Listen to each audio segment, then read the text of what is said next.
Hari ini kita akan melihat Mazmur yang pertama. Baiklah, ramai antara kita telah menghafalnya. Saya lihat hanya ada beberapa ayat di situ, dan ayat-ayat itu bercakap tentang orang yang diberkati dan juga orang fasik. Mari kita baca. Berbahagialah orang yang tidak berjalan menurut nasihat orang fasik, yang tidak berdiri di jalan orang berdosa, dan yang tidak duduk dalam kumpulan pencemooh, tetapi kesukaannya ialah Taurat Tuhan, dan merenungkannya siang dan malam.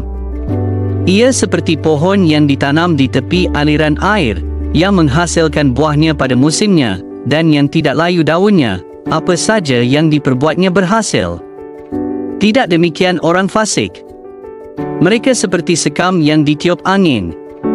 Sebab itu orang fasik tidak akan tahan dalam penghakiman, begitu juga orang berdosa dalam jemaah orang benar. Sebab Tuhan mengenal jalan orang benar, tetapi jalan orang fasik menuju kebinasaan. Amin. Jadi hari ini, tajuk kita ialah dua orang, dua jalan, dan dua pengakhiran. Pengakhiran yang membawa kepada dua hasil yang berbeza. Seorang ialah orang yang diberkati. Yang seorang lagi ialah orang fasik. Dan pengakhirannya, seperti yang kita lihat dalam ayat ke-6, menunjukkan kesudahan bagi orang benar dan orang fasik.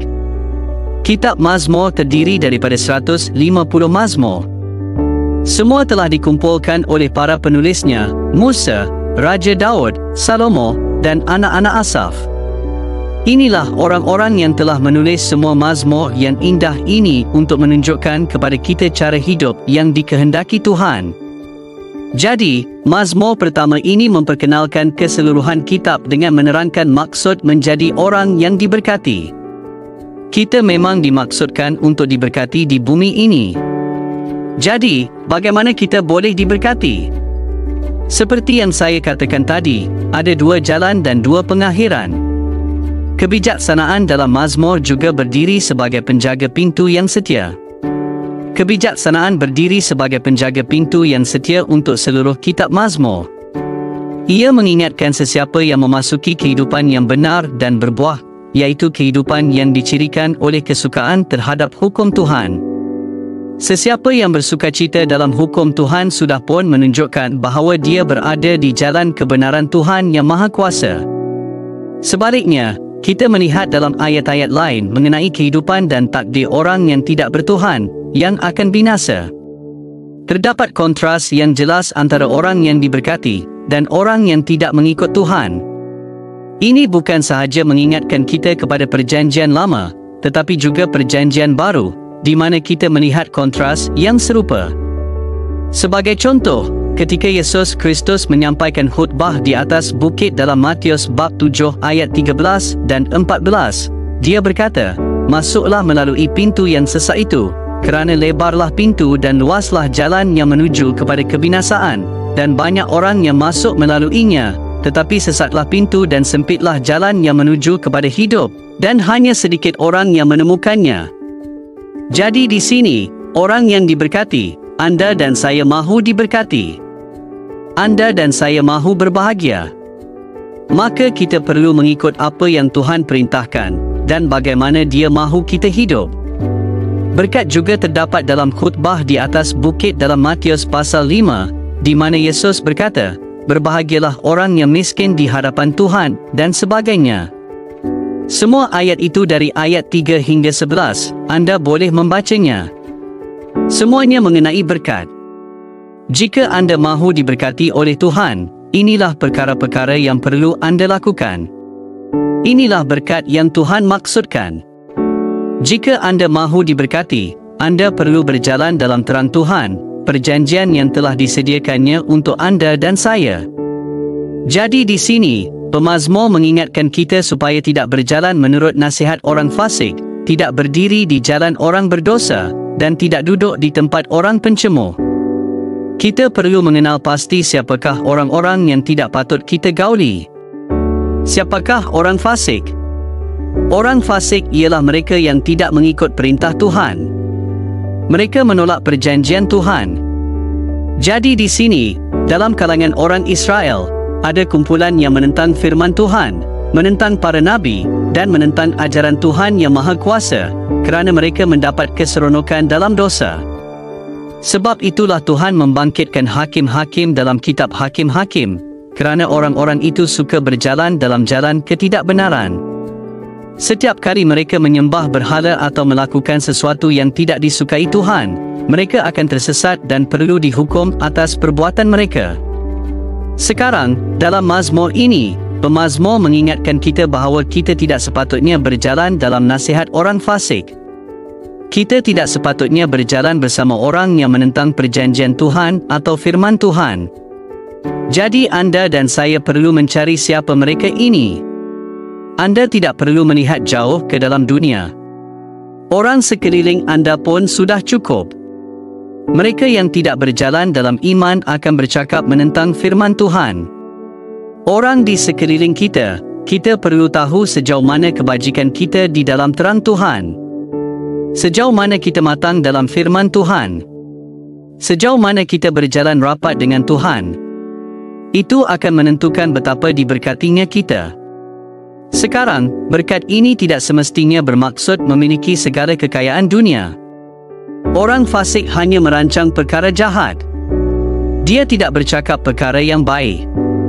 Dia selalu bercakap tentang kejahatan. Betul tak? Jadi kita perlu kenal pasti. Anda boleh jumpa mereka dalam diri kita sendiri, dalam kalangan orang Kristian. Anda tidak perlu pergi jauh untuk mencarinya. Mazmur ini juga menyebut tentang tidak berdiri di jalan orang berdosa. Orang berdosa, kaki mereka cepat untuk melakukan pembunuhan dan kekejaman. Itulah yang diingatkan oleh Alkitab. Jangan ikut mereka, jangan berkawan dengan mereka. Dan jangan duduk dalam kalangan pencemuh. Pencemuh ialah mereka yang suka mengejek. Orang-orang ini tidak pernah bercakap yang positif tentang orang lain. Mereka sentiasa mahu bercakap buruk tentang orang. Bila seseorang mula bercakap buruk tentang orang lain, itu bermakna firman Tuhan tidak ada dalam hatinya. Betul tak? Jika anda dan saya adalah anak-anak terang, dan terang itu bersinar dalam diri kita, maka kita mahu mencerminkan Kristus kepada dunia. Sekarang pemazmur mengingatkan kita supaya tidak berjalan dalam nasihat orang fasik, tidak berdiri di jalan orang berdosa, dan tidak duduk di tempat orang pencemuh. Semua orang jahat ini akan menyesatkan kita. Saya selalu beritahu perkara ini di penjara. Apabila mereka datang ke dalam kelas kami, mereka mahu diberkati. Maksudnya, mereka mahu menerima firman Tuhan. Mereka mahu dibebaskan dari penjara. Mereka tidak mahu mengulangi kesilapan mereka. Salah satu perkara yang saya selalu ingatkan kepada mereka ialah, ubahlah kawan anda. Ubah tempat tinggal anda. Kalau selepas dibebaskan, anda kembali kepada kawan-kawan lama, mereka akan mempengaruhi anda untuk melakukan semula kesalahan yang sama. Jadi saya selalu beritahu mereka, anda mesti tinggalkan rakan-rakan lama anda. Tinggalkan pergaulan lama anda. Cari kawan yang boleh dipercayai. Kita mesti ada rakan yang boleh dipercayai dalam kalangan gereja, di sekeliling kita. Meskipun ada yang bukan Kristian, ada juga antara mereka yang baik. Saya tidak mengatakan semua mereka jahat atau fasik. Ada juga kawan-kawan bukan Kristian yang baik. Tetapi di sini, ia bercakap tentang orang yang tidak mempunyai kebenaran. Mereka boleh melakukan lebih banyak kerosakan daripada yang kita sangka. Orang yang benar-benar menyakiti kita sangat sukar untuk dikenal pasti. Mereka berjalan bersama kita. Tiba-tiba mereka menikam kita dari belakang. Kita jatuh ke dalam perangkap dan mula melakukan perkara yang salah, perkara berdosa. Biar saya lontarkan satu soalan. Bila orang Kristian berkumpul bersama, adakah kita bercakap tentang orang lain? Ya atau tidak? Ya. Adakah bercakap tentang orang lain itu salah atau betul? Kawasan kelabu, bukan. Hakikatnya, bila kita bercakap tentang seseorang, tiada apa yang salah jika saya mahu mengetahui tentang orang itu. Tetapi jika saya duduk di tempat penghakiman dan mula menghukum orang itu yang salah. Faham maksud saya? Jadi, tidak salah untuk bercakap tentang seseorang. Tidak ada apa-apa yang salah. Tetapi jika saya mula menghukum dan mengutuk orang itu, itulah yang salah. Inilah perkara yang perlu kita berhati-hati. Bila kita, orang Kristian berkumpul, apa tajuk yang kita bincangkan? Saya tak boleh bercakap tentang Tuhan sepanjang masa, betul tak? Semasa saya mengajar belia di sana, mereka bertanya kepada saya, berapa lama kita patut baca Alkitab? Saya beritahu mereka, kita biasanya membaca selama setengah jam hingga 1 jam sahaja. Tapi apabila saya mengembara, saya dapati saya tidak boleh membaca Alkitab terlalu lama, ia boleh membosankan. Jadi, persoalannya ialah, bagaimana kita boleh menjadikan perkara ini lebih menarik? Bagaimana kita boleh lebih mengenali Tuhan? Tadi Samuel membaca ayat pembukaan dari kitab Bilangan. Ia menyatakan, Tuhan bukan manusia, sehingga ia berdusta, dan bukan anak manusia, sehingga ia menyesal. Masakan ia berfirman, tetapi tidak melakukannya? Masakan ia berbicara, tetapi tidak menepatinya? Inilah Tuhan kita. Apabila dia berkata sesuatu, dia pasti akan melaksanakannya. Apabila dia melarang kita daripada melakukan sesuatu, kita harus taat. Jadi apabila kita diingatkan supaya tidak berjalan menurut nasihat orang fasik, atau berdiri di jalan orang berdosa, atau duduk dalam kalangan pencemooh, maka persoalannya ialah, dengan siapakah kita patut berjalan? Siapakah yang akan kita temui dalam hidup ini? Sebab itulah ayat 2 berkata, tetapi kesukaannya ialah Taurat Tuhan, dan merenungkan Taurat itu siang dan malam. Tuhan menyuruh kita untuk merenungkan firman-Nya, supaya kita tidak jatuh ke dalam perangkap kejahatan, gosip, atau perkara-perkara yang tidak berfaedah. Kita dipanggil untuk merenungkan firman Tuhan siang dan malam. Mungkin ada yang akan bertanya, bagaimana saya boleh merenungkan firman Tuhan siang dan malam? Saya pun ada banyak urusan lain. Ya, memang kita semua ada tanggungjawab masing-masing. Tetapi di dalam semua itu, tetap ada masa untuk kita merenung. Apabila Tuhan menyuruh Yosua untuk memimpin bangsa Israel masuk ke tanah Kanaan, Dia memberi peringatan dalam Yosua bab 1 ayat 8, janganlah engkau lupa memperkatakan kitab Taurat ini, tetapi renungkanlah itu siang dan malam, supaya engkau hati-hati melakukan segala yang tertulis di dalamnya. Maka engkau akan berjaya dan beruntung dalam segala usahamu.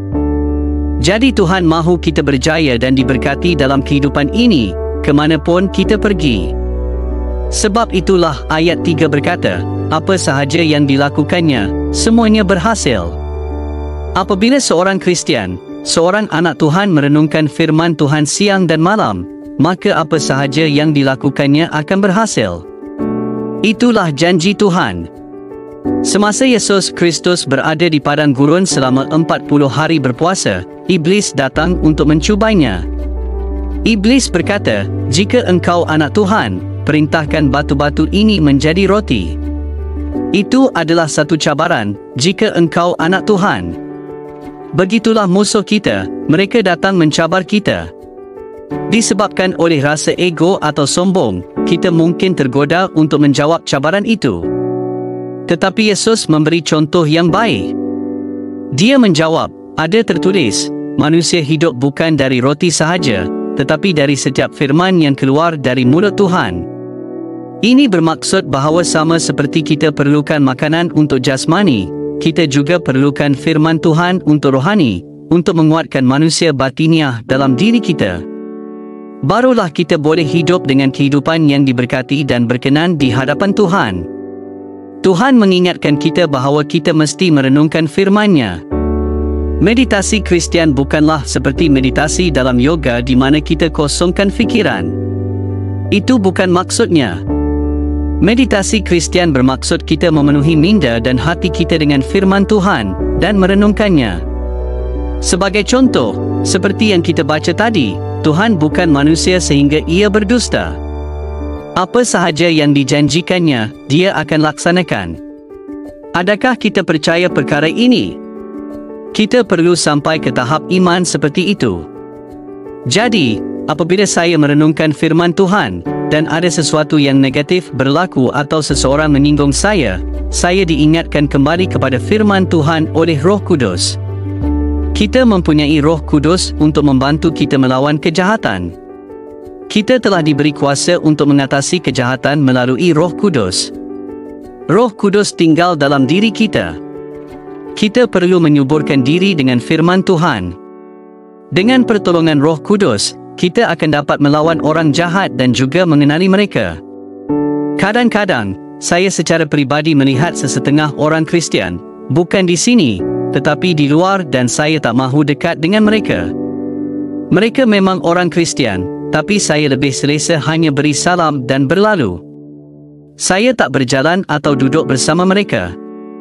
Bukan sebab mereka jahat, tapi mereka bawa apa yang saya panggil tenaga negatif. Pernah dengar orang cakap tentang tenaga positif dan negatif? Bila seseorang mula bercakap negatif, lama-lama kita pun rasa kecil, kita makin lemah. Ambil contoh orang yang menghidap kanser. Satu orang akan berkata, Tuhan sanggup menyembuhkan kamu. Syukur kepada Tuhan. Tapi seorang lagi mungkin kata, ikut saja nasihat doktor, masa kamu dah hampir. Saya tak maksudkan kita tak perlu ikut cakap doktor. Tapi Tuhan lebih tinggi daripada doktor. Apabila kita mula berdoa, Tuhan akan tunjukkan jalan. Dia akan arahkan kita doktor mana yang patut jumpa, ubat mana yang patut ambil. Percayakah kita? Saya sangat percaya bahawa apabila kita berdoa, penyembuhan ajaib boleh berlaku, dan kadang-kadang Tuhan sembuhkan melalui ubat juga. Jadi, yang kita perlukan ialah iman. Tapi bagaimana kita nak ada iman jika kita tidak dipenuhi dengan firman Tuhan? Seorang ahli gereja kita pernah kena kanser. Saya dengar dua pandangan. Seorang kata, Tuhan akan sembuhkan, dan saya pun kata, puji Tuhan. Seorang lagi kata, ikut doktor. Sebab itulah kita mesti merenungkan firman Tuhan. Firman itu hidup. Walaupun kita mungkin sedang berhadapan dengan maut, puji Tuhan. Jika Tuhan berkenan dengan kita, Dia akan dimuliakan. Kita semua perlu merenungkan firman Tuhan siang dan malam, supaya kita dilindungi daripada musuh. Ayat 3 berkata orang yang berbuat demikian seperti pokok yang ditanam di tepi aliran air. Ini bermaksud daun-daunnya tidak layu, sentiasa hijau, sebab ada bekalan air yang berterusan. Begitu juga, apabila kita menanam pokok, kita mesti menyiramnya. Apabila kita berakar dalam firman Tuhan, kita tidak akan kekeringan, sebab kita merenunginya siang dan malam. Kita berakar dalam firman. Kemana saja kita pergi, kita segar, kita hidup secara rohani. Dan Tuhan akan membantu kita berdiri teguh dan menyampaikan firman-Nya. Amin. Contoh yang baik. Apa sahaja yang dilakukannya, semuanya berhasil. Jadi sebagai orang Kristian, kita sering berdoa, Bapa, berkati orang ini. Semoga apa sahaja yang mereka lakukan berhasil. Itu doa yang baik dan sesuai. Tiada salahnya mendoakan kejayaan kepada anak Tuhan. Kita perlu saling menggalakkan. Kita perlu saling memberkati. Bila kita mula buat begini, kita akan jadi lebih kuat dalam kuasa Tuhan. Adakah kita saling memberkati? Selepas perjumpaan gereja, adakah kita hanya beri salam dan terus balik? Kemudian tunggu sampai hari Sabtu depan? Bukan. Di antara itu, kita langsung tak hubungi satu sama lain, tiada hubungan. Saya tak kata kita terputus dengan Tuhan, tapi kita terputus antara satu sama lain. Bila kita jumpa semula, kita cakap, "Hai pastor, dah seminggu tak jumpa," dan sebagainya. Apa yang saya nak galakkan kita semua ialah supaya terus berhubung. Kita ada kumpulan WhatsApp, tapi saya sendiri pun jarang post di situ. Kita sepatutnya hubungi satu sama lain secara peribadi. Tanya, apa khabar? Macam mana keluarga? Ini cara kita saling menguatkan. Itulah yang Tuhan mahu kita buat. Kadang-kadang, bila seseorang tak datang ke gereja, kita patut tanya, minggu lepas awak tak datang. Saya tak nampak pun. Tapi selalunya, orang tak akan jujur. Mereka mula bagi alasan.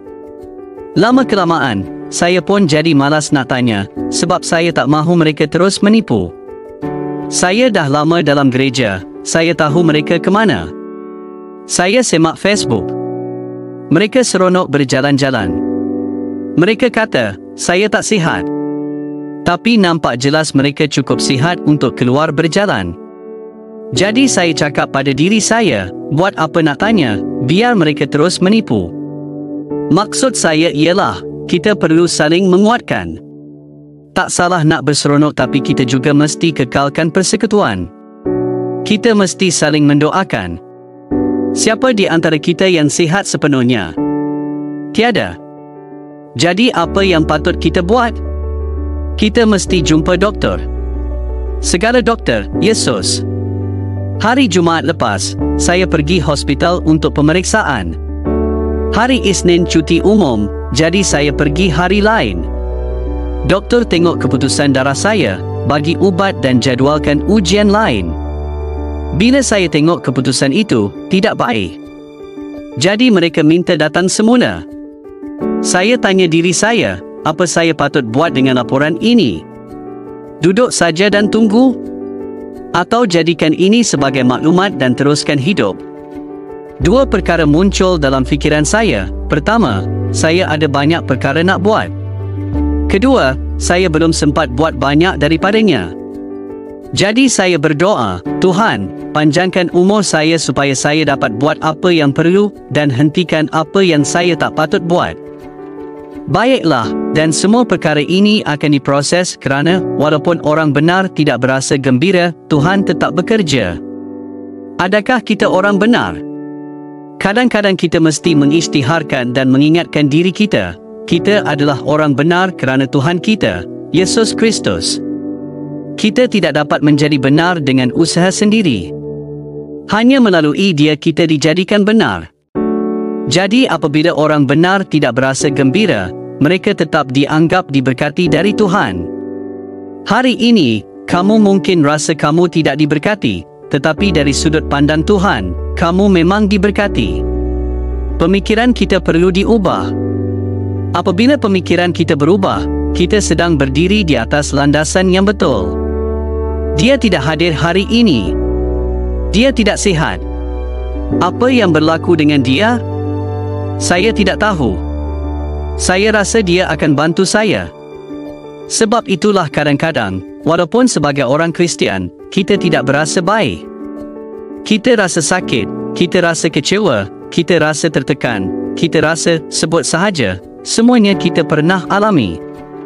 Ya, sebab kita bukan terkeluar dari dunia ini, kita berada dalam dunia. Dan semua perkara ini akan memberi kesan kepada kita. Tetapi kita istimewa kerana Kristus tinggal di dalam kita. Itulah yang membezakan kita daripada dunia.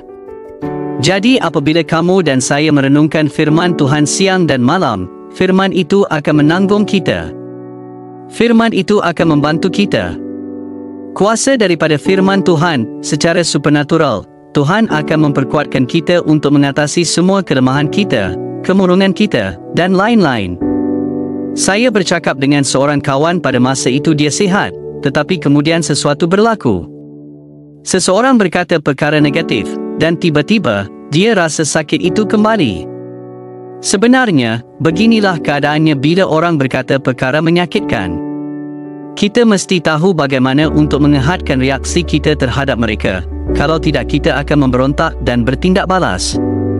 Kamu lihat, bila kamu tak kacau seekor anjing, anjing itu akan cuba elakkan kamu. Tetapi kalau kamu terlalu rapat, telinga anjing itu akan turun. Dan kalau kamu semakin rapat, apa yang akan berlaku? Kalau kamu terlalu dekat, anjing itu boleh menggigit. Salah seorang abang saya pernah digigit kerana hal ini. Begitulah kita sebagai manusia. Kita hanya mampu tahan tekanan yang terhad. Tetapi sebagai orang dewasa, apabila tekanan dari luar meningkat, tekanan dalam diri kita juga meningkat, dan akhirnya ia meletup. Jadi sebelum ia meletup, berhenti berjalan ke arah itu. Jangan berjalan dengan orang yang tidak berguna, orang yang hanya mahu bercakap tanpa tujuan. Berjalanlah pergi. Selamatkan diri kamu. Katakan, Tuhan, kasihanilah aku. Kasihanilah orang ini. Mereka tidak tahu apa yang mereka lakukan. Ampunilah mereka. Kadang-kadang, mereka sendiri pun tidak tahu apa yang mereka katakan. Jadi kita mesti belajar untuk mengatasi. Inilah tekanan yang kita hadapi. Sebab itulah Tuhan berkata, jika kamu mahu diberkati, jangan campur dengan orang seperti ini. Jangan berjalan dengan mereka. Jangan bercakap dengan mereka. Jangan duduk dengan mereka. Jauhkan diri kamu. Mengasingkan diri kamu. Kekal dalam firman Tuhan dan pilih kawan dengan bijak. Kemudian, apabila kamu berkumpul dengan orang yang betul, kamu boleh berkongsi beban kamu. Kamu boleh berkongsi permintaan doa kamu. Kamu boleh berdoa bersama-sama dan mengalami masa yang indah dalam persekutuan. Tetapi juga ingat, kalau kamu langsung tak bergaul dengan orang lain, bagaimana kamu mahu memberitakan Injil? Jadi maksudnya, apabila kamu jumpa orang seperti itu, doakan mereka. Dan apabila masa yang tepat tiba, Tuhan akan dorong kamu, sekarang pergi kongsi kasihku dengan orang ini. Tetapi kalau kamu tak mahu doakan mereka pun, bagaimana kamu akan berkongsi? Jadi, kita perlu menjauhkan diri. Mazmur bab 1 ayat 4 berkata, bukan demikian orang fasik. Mereka seperti sekam yang ditiup angin. Maka orang fasik tidak akan tahan dalam penghakiman, dan orang berdosa tidak akan berdiri dalam jemaah orang benar. Bagi orang fasik, secara langsung Tuhan berkat, kamu adalah fasik, dan tiada tempat untuk kamu dalam perhimpunan orang benar. Seorang Kristian sejati tidak akan berjalan dalam kefasikan. Lihat pada khutbah di atas bukit, ketika Yesus mengajar, dia berkata, bukan setiap orang yang berseru kepadaku, Tuhan, Tuhan, akan masuk ke dalam kerajaan syurga. Ingat ayat itu? Matius bab 7 ayat 21 dan 22. Tuhan, bukankah kami mengusir roh jahat demi namamu? Bukankah kami menyembuhkan orang sakit dan melakukan mukjizat demi namamu? Dan Yesus berkata, aku akan berkata kepada mereka dengan terus terang, aku tidak pernah mengenali kamu. Orang-orang ini adalah pengikut Kristus. Mereka menggunakan nama Yesus untuk mengusir roh jahat dan menyembuhkan orang sakit. Tetapi Yesus berkata sesuatu yang unik, hanya mereka yang melakukan kehendak Bapaku yang akan masuk ke dalam kerajaan syurga. Jadi, apa kehendak Bapa itu? Itulah yang dikatakan Alkitab, bukan semua orang yang berkata, Tuhan, Tuhan akan masuk ke syurga, tetapi hanya mereka yang melakukan kehendak Bapa di syurga. Ramai akan berkata pada hari itu, Tuhan, Tuhan, bukankah kami bernubuat dalam namamu? Dalam namamu, mengusir setan dan melakukan banyak mukjizat. Maka dia akan berkata dengan jelas, aku tidak pernah mengenali kamu. Jadi kita perlu sangat berhati-hati. Apa yang Mazmur ini ingatkan kita? Ia mengingatkan kita bahawa untuk menjadi diberkati, kita mesti merenungkan firman Tuhan dan menjadi seperti pohon yang ditanam di tepi aliran air. Apa sahaja yang dilakukan orang itu akan berhasil. Tetapi orang fasik tidak akan mewarisi kerajaan Tuhan. Mazmur bab 1 ayat 6 berkata, Tuhan menjaga jalan orang benar, tetapi jalan orang fasik menuju kebinasaan. Tuhan menjaga jalan orang benar. Adakah kita orang benar? Ya atau tidak? Sekali lagi, kita mesti mengisytiharkan bahawa kita adalah orang benar. Tuhan menjaga kita. Jika tidak, hidup kita akan menjadi sia-sia. Seperti yang dikatakan Raja Salomo, kesia-siaan, kata pengkhutbah. Semuanya sia-sia. Segala sesuatu menjadi tidak bermakna. Jadi, jika kamu dan saya berjalan dalam jalan kebenaran, kita berjalan bersama Tuhan. Apa sahaja yang kita lakukan, sama ada kecil atau besar, akan berjaya kerana Tuhan memberkatinya. Kenapa? Sebab kita ditanam di tepi aliran air. Air sentiasa ada. Kita sentiasa merenungkan firman Tuhan, siang dan malam. Jadi apabila kita memerlukan firman, Roh Kudus akan mengingatkannya kepada kita. Melalui bantuan Roh Kudus, kamu dan saya akan dapat berdiri teguh menentang kejahatan dan terhadap orang berdosa di sekeliling kita. Jika kamu dan saya tidak datang bersama-sama untuk berdoa bagi negara, bagi rakyat kita, dan bagi anak cucu kita, tidak akan ada perubahan. Jika kita tidak merenungkan firman Tuhan, kita tidak akan ada kekuatan untuk menegur mereka yang berdosa dan membawa mereka ke dalam kerajaan Tuhan. Kita akan kekal diam.